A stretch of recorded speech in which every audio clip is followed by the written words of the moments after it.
puede haber civilizaciones inteligentes. Claro, y estamos hablando de vida basada en el carbono, que es la única que conocemos, pero podría ser basada en el silicio, que tendría unas condiciones distintas, o en el ácido sulfúrico, que es probable también.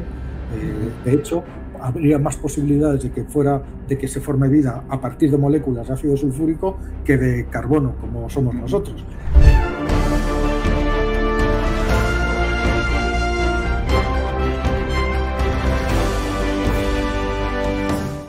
Y con todos estos universos de universos de universos y que encima están creciendo, ¿tú crees que estamos solos, que no hay otra vida, aunque sea totalmente diferente a la nuestra, en todos estos universos? ¿O sí que por lógica, por mero cálculo de probabilidades, tiene que haber otra vida en otros lugares?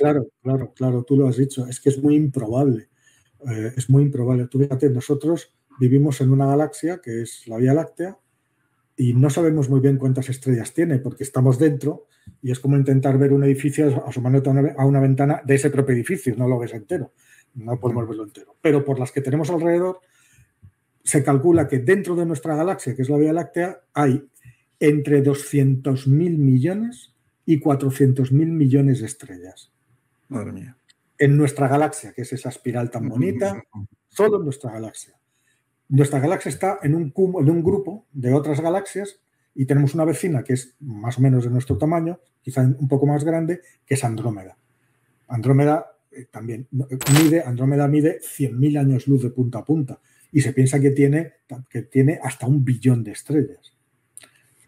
Vale, pues ahora piensa que hay billones de galaxias como esas en el universo. Entonces, el número de estrellas... Nos estamos hablando de millones, de millones, de billones, de trillones... Estamos hablando de trillones o de cuatrillones de estrellas. Y más de la mitad de las estrellas de las que conocemos, que son unos cuantos miles, tampoco te creas tú, tienen planetas.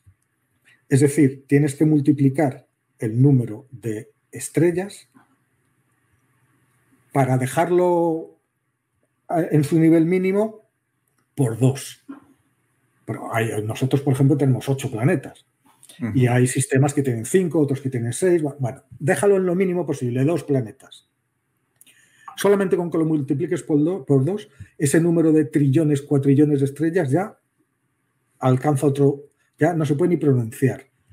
¿Tú te crees que puede ser lógico que entre tantos mundos solamente uno esté habitado? Por mucha casualidad que haya sido, por mucho que tal, es que estadísticamente es altamente improbable. Ahí viene la famosa paradoja de efecto. Está viendo que incluso en la Luna, que en Marte, que hay agua y que además hubo más agua en el caso que tú decías de Marte, y al final si hay agua puede surgir la vida como surgió aquí en la Tierra, ¿verdad?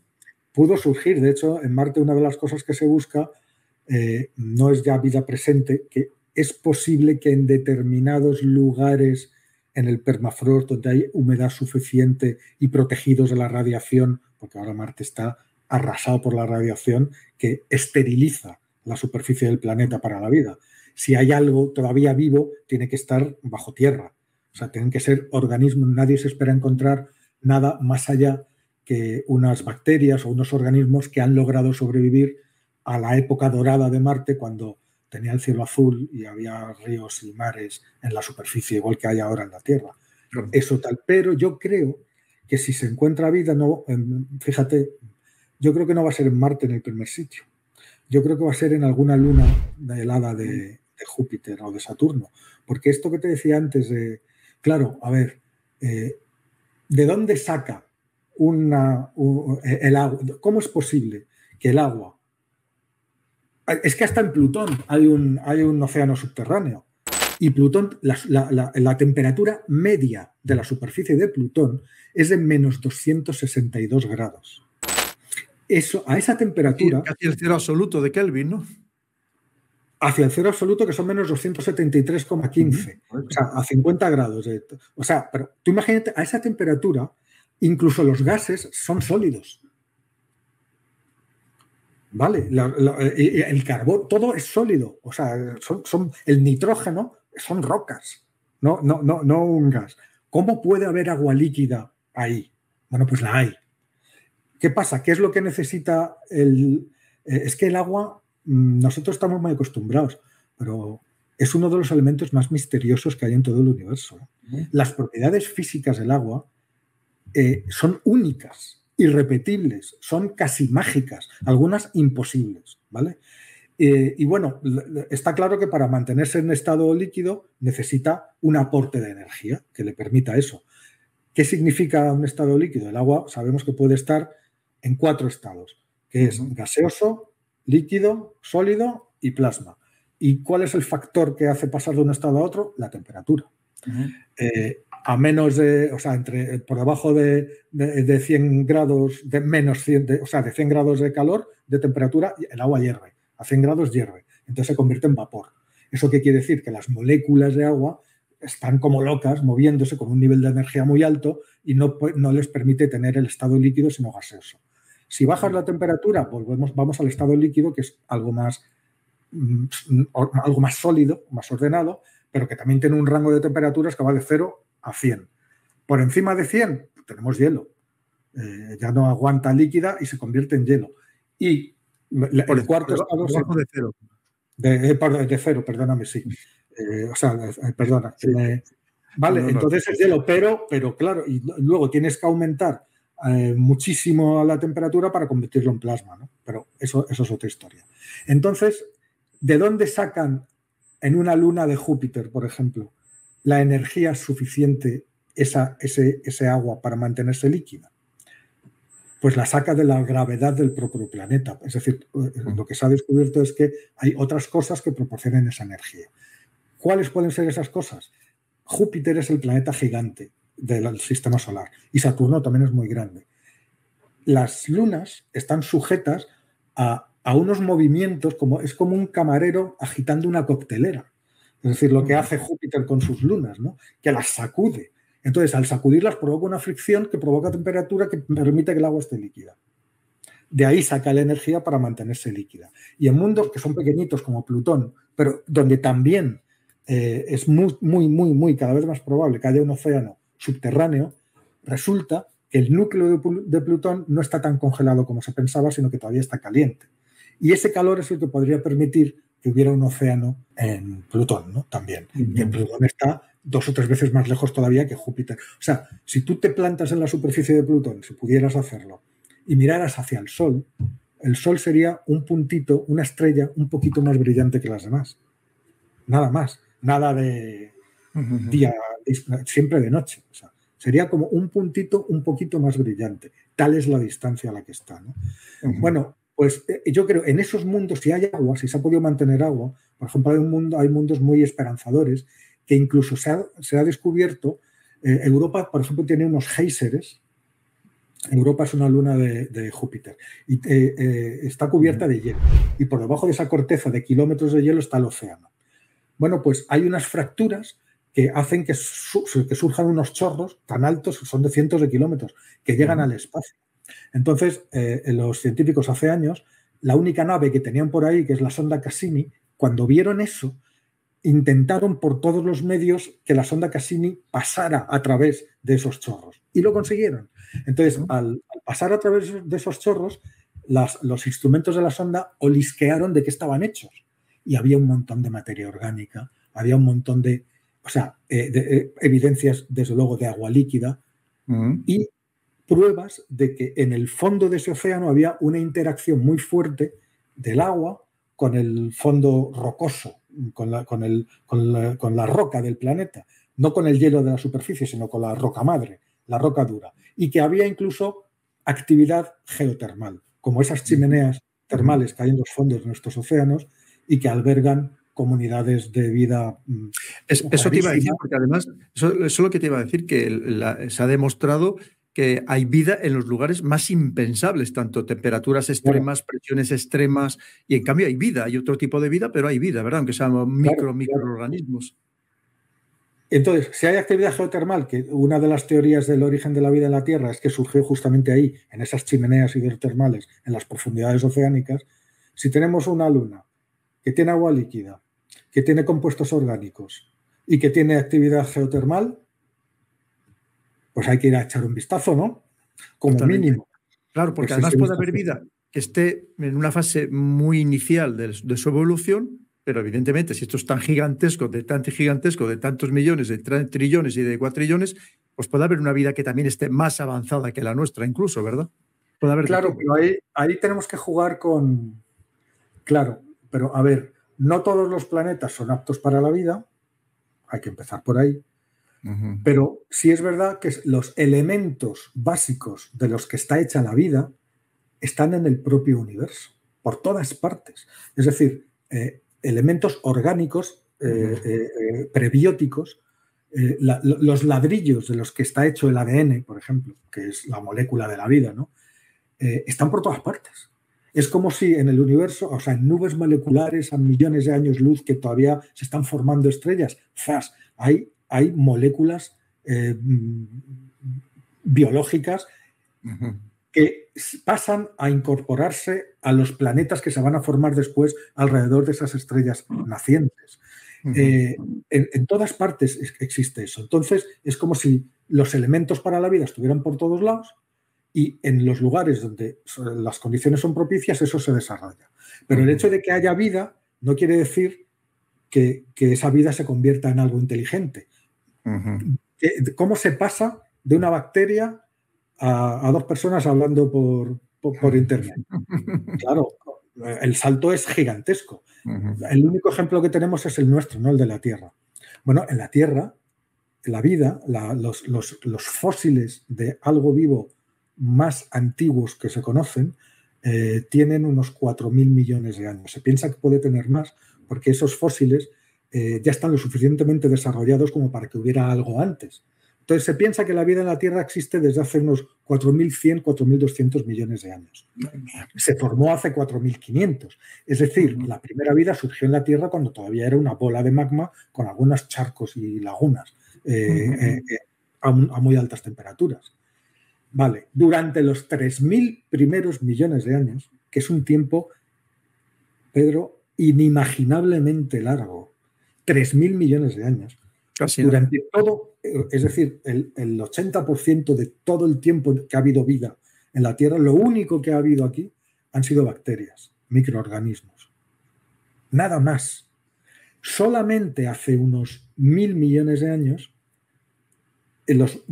algunas células individuales, que son seres vivos, empezaron a unirse, se dieron determinadas condiciones, hubo un proceso de oxigenación. Antes en la Tierra no había oxígeno. El oxígeno es más eficiente. No todas las bacterias son capaces de consumir oxígeno. De hecho, cuando empezó a haber oxígeno en la atmósfera, hubo la primera gran extinción. Todo lo que había antes murió y solo sobrevivieron los organismos que eran capaces de sacar oxígeno de ahí, pero tenían ventajas. Pudieron dar lugar a otro tipo de células que eran más complejas y que podían unirse. Entonces, los primeros animales pluricelulares, es decir, no hechos de una sola célula, tienen unos 700 millones de años. Es mucho tiempo desde aquí, pero imagínate, ya han pasado 3.000 y pico millones de años desde el origen, ¿no? Y esos los llamamos animales porque son conjuntos de células que se han unido y se han repartido las tareas. Unas se han especializado para ver lo que hay en el entorno, otras para que el organismo pueda moverse de un sitio a otro, otras para comer y digerir y aprovechar los nutrientes, en fin, cuerpos multicelulares. Pero si los ves, eran una especie de babosas informes hace 700 millones de años en el mar. Sigue pasando el tiempo y hay un evento único en toda la historia de la vida que es la explosión del Cámbrico, que se llama, ¿no? Que es hace unos del Cámbrico, del periodo Cámbrico. Es un periodo geológico, ¿no? Bueno, pues hace 550 millones de años algo sucede con el clima, con no sé qué, que esas primeras formas de vida primitivas empiezan a diferenciarse en un montón de... La naturaleza es como que se vuelve loca, empieza a hacer experimentos con distintos diseños corporales y hace criaturas con el esqueleto por dentro, como todos los vertebrados, con el esqueleto por fuera, como todos, no sé, como los cangrejos o las langostas o los escorpiones. Distintos diseños corporales los pone todos a prueba, ¿vale? A lo bestia. O sea, hoy en día, 550 millones de años después, no las especies, sino los géneros que hay, vienen de ahí. Y la mayoría de los que surgieron se malograron, es decir, no existen. Dieron lugar a criaturas que acabaron en un callejón evolutivo y se extinguieron. Nunca ha vuelto a pasar. A partir de ahí se empiezan a diferenciar. Tú fíjate, por ejemplo, el único vertebrado que había en esa época era un pececito de 2 centímetros, que más que vertebrado era cordado, es decir, de 2 centímetros, que tenía una estructura interna a modo de espina dorsal, y era nada, un pececito así. Si ese pececito, por lo que sea, se hubiera extinguido, no habría vertebrados en el mundo. Es decir, no habría ninguna criatura con los huesos por dentro. Solamente dependimos en aquel momento de la existencia de este pececito que se llama picaya. Bueno. Es una cosa bárbara. Sigue pasando el tiempo, se desarrollan en los mares, y hace unos 400 millones de años las plantas aprenden a salir del mar y a conquistar la tierra firme, los continentes. En el momento que lo hacen las plantas, van detrás los primeros animales, los primeros anfibios. Hace 360 millones de años, que son muy patosos. Tal. Salen del agua, se encuentran con una tierra que no está poblada por nadie y la pueblan y se desarrollan y dan lugar a los dinosaurios, a los reptiles, a los mamíferos, a no sé qué, todo eso. Y al final de todo eso, hace menos de 2 millones de años, siendo muy generosos, tenemos los primeros homínidos. Australopithecus, como Lucy, pertenece a una especie que medían 1,20 m, estaban totalmente cubiertos de pelo. O sea, poco tienen que ver con nosotros, ¿no? Y luego salimos nosotros, que somos inteligentes. Te quiero decir, nos vamos a otro planeta. ¿Qué es lo que hace falta para pasar de esas bacterias a hace falta muchísimo tiempo y que se den muchísimas casualidades? Muchas circunstancias, sí. Otras que no te he dicho, pero que son igualmente importantes, como la tectónica de placas, la atmósfera que sea tal y como es y no de otra manera, es decir, otro montón de cosas. Y sobre todo, que la naturaleza tenga el tiempo suficiente, miles de millones de años, para cocinar eso y sacar algo que sea inteligente. Claro, eso, porque además puede ir por una línea, puede ir por otra línea evolutiva, pues fíjate, después de tantos... Hay 1 millón de sitios donde eso se puede quebrar y se acabó, ¿vale? Es decir, por muchos planetas que haya con vida, no sabemos en qué proporción tienen el tiempo suficiente como para desarrollar esto. ¿Y en qué puede haber desembocado esa vida? Porque lo que hablamos... Claro. Y eso que estamos hablando... de millones de años. Claro, y estamos hablando de vida basada en el carbono, que es la única que conocemos, pero podría ser basada en el silicio, que tendría unas condiciones distintas, o en el ácido sulfúrico, que es probable también. De hecho, habría más posibilidades de que se forme vida a partir de moléculas de ácido sulfúrico que de carbono, como somos nosotros. Es decir, son todo preguntas, ¿no? Y luego, claro, está imagínate, eso ya reduce el número de mundos donde puede haber civilizaciones inteligentes. Y luego está el factor del espacio y del tiempo. O sea, a ver, el espacio. O sea, tú fíjate dónde buscamos, ¿no? Llevamos 50 años buscando y no hemos encontrado nada. Pero claro, es que hemos mirado nada, una lentejita. Pero es que tampoco tenemos manera de mirar mucho más lejos, ¿no? ¿Cómo te vas a comunicar con nadie si la velocidad máxima es la de la luz y el planeta más cercano que hay a la Tierra, que está en la estrella más próxima, que está en Alfa Centauri, se llama Próxima B, el planeta? Imagínate, si hubiera vida ahí, está a 4,2 años luz de distancia, que es aquí al lado, es la estrellita de al lado y el planeta más cerca no hay nada. Bueno, imagínate que ahí hay una civilización inteligente y vas tú y dices por la radio, hola, 4,2 años. Ahí te escuchan y te contestan, dicen, hola, ¿qué tal? Es decir, tienes que estar 8 años esperando el micrófono para que te llegue la respuesta. Y es en la estrella de al lado. Imagínate si es en la galaxia de al lado. Andrómeda está a 2,5 millones de años luz. 5 millones de años. Ni con comunicación cuántica ni con nada. Pero es que Andrómeda es la galaxia de al lado. Imagínate una galaxia en el otro extremo del universo que puede estar a 10.000 millones de años luz. Fíjate. Y luego está, ese es el factor espacio, y luego está el factor tiempo.